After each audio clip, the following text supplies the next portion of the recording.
Bonjour, bienvenue dans ma bibliothèque. Nous sommes à Montréal le 20 août 2013. Mon nom est Bruno Lalonde. Alors aujourd'hui, une petite vidéo chagrine.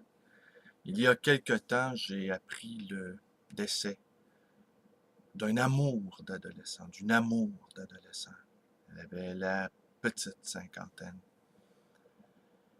Et la nuit a été difficile. Il vient un moment dans la vie où les fantômes commencent à se multiplier autour de nous. Ces fantômes de gens que nous avons aimés. Et, et c'est ainsi qu'en vieillissant, la peur de la mort s'évanouit parce on s'en voudrait de ne pas partager le sort commun. On s'en voudrait également d'avoir vécu pour rien et d'avoir laissé les êtres aimés mourir à notre place. Ce que l'on redoute en vieillissant, c'est le chagrin que notre propre disparition donnera aux autres. Et on a peur de mourir parce qu'on a peur de faire de la peine. Mais on n'a pas peur de mourir parce que nous partageons le sort commun des gens que nous avons aimés. Je n'en dirai pas davantage aujourd'hui sur cet amour disparu, cet amour qui est allé rejoindre l'éternité, car il y a des choses que l'on confie seulement au merveilleux papier, qui protège et enveloppe nos secrets. Alors oui, la nuit a été difficile. Je ressens depuis quelque temps tout à la fois l'urgence de vivre, le temps m'est compté, et également le poids des années, le poids harassant des années qui pèsent sur mes épaules. Hier, je vous ai lu et je vous ai invité à participer, à répondre au questionnaire de Marcel Proust. Vous avez été quelques-uns à y répondre et je vais vous lire aujourd'hui deux des réponses qu'on m'a fait.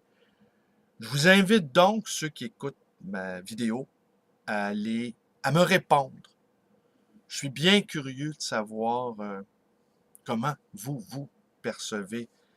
Et l'ami Marcel Proust, qui était tellement curieux des êtres humains, savait bien que les réponses que l'on donne, que l'on se donne à soi-même, sur soi-même, sont révélatrices. Également, hier, j'ai poursuivi la lecture, tenez, je vous le montre à l'écran, de cette biographie de Charlotte Delbo. Évidemment, ce n'est pas de nature à me réjouir, à me rendre plus enthousiaste. Cette biographie est écrite par Violaine Joly et Paul Gradvol. Et j'ai été frappé lorsque, aux 2 tiers du livre, soudainement, Charlotte Delbo est libérée des camps.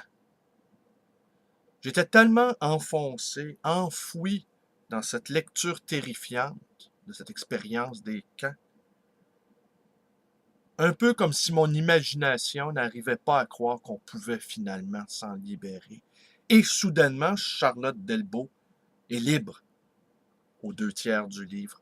Alors, je pourrais dire le pire est passé, le rite de passage est fait, le terrible détroit des camps est franchi. Et maintenant, nous allons entrer dans la vie d'écriture de Charlotte Delbo, qui s'était donné comme tâche de raconter ce qu'elle avait vécu, elle et ses compagnes d'infortune, dans les camps de concentration nazis. Le temps de l'écriture est arrivé pour elle. Alors, sans doute, je vais être moins dévasté. Comme le disait Michel Foucault, là où il y a œuvre, il n'y a pas folie. Là où nous pouvons mettre des mots sur notre condition, il y a possibilité d'évasion. Alors, je vous lis 2 réponses qu'on m'a données, celle d'Élisabeth et celle de Frédéric. Cher Bruno, voici ma réponse au questionnaire Proust. Rien n'est secret, puisse bon te semble. Je ne veux pas encombrer inutilement ta page Facebook. Mes vertus préférées, d'abord la générosité, puis la tolérance et l'indulgence. La qualité que je préfère chez un homme, la loyauté et la sensibilité. Chez la femme, la combativité. Ce que j'apprécie le plus chez mes amis, la compréhension et la discrétion. Mes défauts, la timidité, l'impulsivité et l'associabilité. Mes occupations favorites, lire et marcher. Mon rêve de bonheur est de ne pas fuir s'il se réalise. Mon plus grand malheur serait de perdre ma fille. J'aurais voulu être archéologue. Le pays où je désirerais vivre, l'Italie. Le bleu est ma couleur préférée depuis l'enfance. Et la fleur que j'aime pousse dans les Alpes, le sabot de Vénus. L'oiseau, la chouette. Mes auteurs favoris, compliqués à choisir. Ceux qui peuvent me guider. Pour le 18e, Voltaire. Le 19e, Stendhal. Le 20e, André Breton. Mes poètes, Apollinaire et Khayyam. Mon compositeur, Couperin. Mon peintre, Giorgione. J'ai condensé. Mes héros dans la fiction, Fabrice Del Dongo et Nadja. Mes héros dans la vie, peut-être François Ier et présentement Anonymous parfois. Mes héroïnes dans l'histoire et qui m'inspirent, Madeleine Riffaut et Geneviève de Gaulle. Les prénoms que je préfère sont ceux des personnes que j'aime. J'adore la bière jusqu'à plus soif. Ce que je déteste facilement est l'arrogance et la condescendance. Le fait militaire que j'admire le plus est l'appel du 18 juin. Et résolument, la réforme que j'admire le plus depuis l'adolescence, rien n'a varié depuis, est l'abolition de la peine de mort. Le don de la nature, chanter juste. Comment j'aimerais mourir? Sans crainte. Faute qui m'inspire le plus d'indulgence, les fautes de goût et l'ignorance. État d'esprit, calme aujourd'hui. Devise de la dame à la licorne, à mon seul désir. À bientôt, j'espère, de ne pas en avoir oublié en route. Sincère amitié, Élisabeth. Le sabot de Vénus. Quel joli nom. Oui, l'abolition de la peine de mort. Bien raison, Élisabeth, là-dessus. Alors, Frédéric, quant à lui, répond quel est pour moi le comble de la misère? Être enfermé dans un hôpital psychiatrique. Quel est le principal trait de mon caractère? Fantasque, paresseux. Quelle est la qualité que je préfère chez l'homme, chez la femme? Homme, respect, la femme, dérision.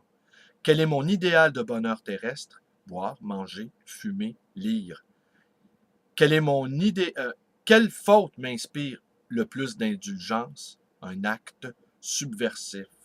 Si vous n'étiez pas vous-même, qui auriez-vous aimé être? Un ange. Où aimeriez-vous vivre? Dans une grande ville de l'Amérique du Sud ou en Inde? Ce que j'apprécie le plus chez mes amis, l'humour. Mon principal défaut, obsessif. Mon occupation préférée, écrire. Mon rêve de bonheur, faire l'amour. Quel serait mon plus grand malheur? Me faire lobotomiser. Ce que je voudrais être en ce moment précis, réveillé. Mets et boissons préférés, couleurs, fleurs, oiseaux préférés, soupe aux pois et café, orange, pissenlit, merle. Mes auteurs préférés, Roberto Bolaño, Albert Cossery. Mes héroïnes fictifs, Goar, Job. Mes compositeurs, mes peintres préférés, Bach, Brahms, Bartók, yes.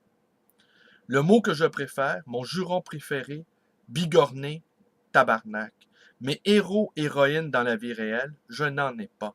Mon personnage historique favori, Géronimo. Mes prénoms favoris, Marie-Louise. Ce que je déteste par-dessus tout, ou ma bête noire, le machisme. Personnage historique que je méprise le plus, Jean Charest. Le fait militaire que j'admire le plus, la réforme que j'estime le plus, russe à Stalingrad, éducation. Le don de la nature que je voudrais avoir, respirer sous l'eau. Comment j'aimerais mourir? En le sachant. État présent de mon esprit, calme. Ma devise, apprendre à mourir, c'est désapprendre à servir. Si Dieu existe, que voudriez-vous lui entendre dire en vous accueillant? Ouvre tes yeux. Si Dieu existe, que lui dites-vous en arrivant? J'essaye. Voilà Bruno, ça a été un peu difficile. Quand je viens à Montréal, je passe faire un tour. Merci pour tes vidéos. C'est un peu une école pour moi qui a travaillé depuis le printemps dans une shop. À plus, Frédéric. Eh ben voilà, c'est tout pour aujourd'hui. Donc, je vous invite, en tant que j'ai des réponses, je vais continuer à les lire, à lire vos réponses sur ma chaîne YouTube. Et si le cœur vous en dit, vous pouvez également les poster sur mon mur, ma page Facebook. Je vous invite également à me téléphoner dans le 514-736-0999 ou à me rendre visite à cette librairie d'occasion et d'anciens, le Livre Voyageur, dans le quartier Côte-des-Neiges à Montréal. Aujourd'hui, je reste encore chez moi et là, je fais ma comptabilité. Ça, c'est un exercice pénible, fastidieux et parfois bien déprimant. Merci et bonne journée à tous.